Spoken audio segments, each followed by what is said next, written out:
Assalamualaikum warahmatullahi wabarakatuh. Perkenalkan, nama saya Erika Agustin Tias, nomor absen 11 dari kelas 12 IPS 3. Hari ini saya akan menjelaskan tentang demokrasi liberal. Demokrasi liberal atau bisa disebut demokrasi konstitusional adalah sistem politik yang menganut kebebasan individu. Secara konstitusional, ini dapat diartikan sebagai hak-hak individu dari kekuasaan pemerintah.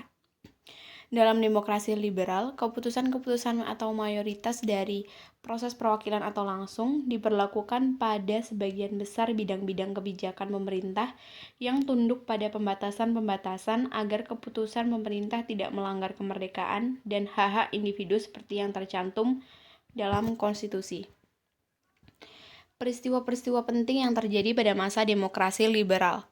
Yang pertama, Kabinet Jatuh Bangun. Yang kedua, krisis ekonomi. Yang ketiga, Deklarasi Juanda tahun 1957. Yang keempat, Gerakan Separatisme. Yang kelima, Pemilu Pertama. Yang keenam, Konferensi Asia Afrika.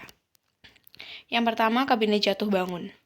Kabinet jatuh bangun, faktor penyebabnya adalah penyebab jatuh bangun kabinet pada masa demokrasi liberal adalah dampak dari dipakainya demokrasi liberal dan pemerintah sistem parlementer yang dari awal sangat tidak sejalan dengan saat proklamasi Indonesia. Yang kedua, banyaknya konflik pada saat suatu kabinet pemerintah.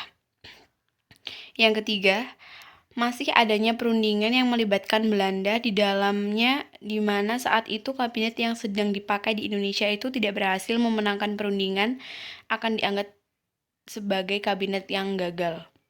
Dampak terjadinya. Yang pertama, program kabinet tidak berjalan. Yang kedua, instabilitas nasional baik di bidang politik, sosial, ekonomi, dan keamanan. Yang ketiga, mendorong Presiden Soekarno mencari solusi dengan mengeluarkan konsepsi Presiden pada tanggal 21 Februari 1957. Konsepsi Presiden isinya, yang pertama, demokrasi parlementer secara barat tidak cocok dengan kepribadian bangsa Indonesia sehingga harus digantikan dengan demokrasi terpimpin. Yang kedua, bentuk kabinet gotong royong. Yang ketiga, membentuk Dewan Nasional. Yang kedua adalah krisis ekonomi. Kondisi ekonomi di Indonesia pada masa demokrasi liberal.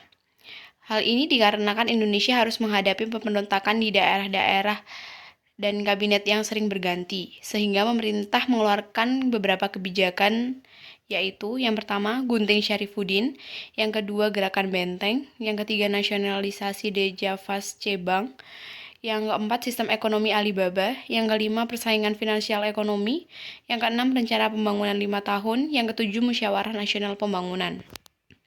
Yang ketiga adalah Deklarasi Juanda tahun 1957. Deklarasi Juanda adalah deklarasi yang menyatakan kepada dunia bahwa Laut Indonesia adalah termasuk laut sekitar, di antara dan di dalam Kepulauan Indonesia menjadi satu kesatuan wilayah NKRI. Bertujuan untuk memberitahukan mengenai legalitas wilayah perairan Indonesia kepada dunia luar. Deklarasi ini dicetuskan pada tanggal 13 Desember tahun 1957 oleh Perdana Menteri Indonesia pada saat itu, Juanda Kartawijaya. Yang keempat adalah gerakan separatisme pada masa liberal. Gerakan separatisme ini adalah pemberontakan angkatan perang Ratu Adil di Jawa Barat, ada pemberontakan Andi Ariel di Sulawesi Selatan, pemberontakan DITII di Sulawesi Selatan juga, dan pemberontakan DITII di Aceh, pemberontakan DITII di Jawa Tengah. Yang kelima adalah pemilu pertama. Latar belakang dari pemilu pertama ini adalah, yang pertama, revolusi fisik atau perang kemerdekaan menurut semua potensi bangsa untuk memfokuskan diri pada usaha mempertahankan kemerdekaan. Yang kedua, pertikaian internal baik dalam lembaga politik maupun pemerintah cukup menguras energi dan perhatian. Yang ketiga, belum adanya undang-undang pemilu yang mengatur tentang pelaksanaan pemilu. Yang kelima adalah Konferensi Asia Afrika. Konferensi Asia Afrika dilaksanakan pada tanggal 18 sampai 24 April tahun 1955 bertujuan untuk mempromosikan kerjasama ekonomi dan kebudayaan Asia Afrika dan melawan kolonialisme. Cukup sekian, terima kasih. Wassalamualaikum warahmatullahi wabarakatuh.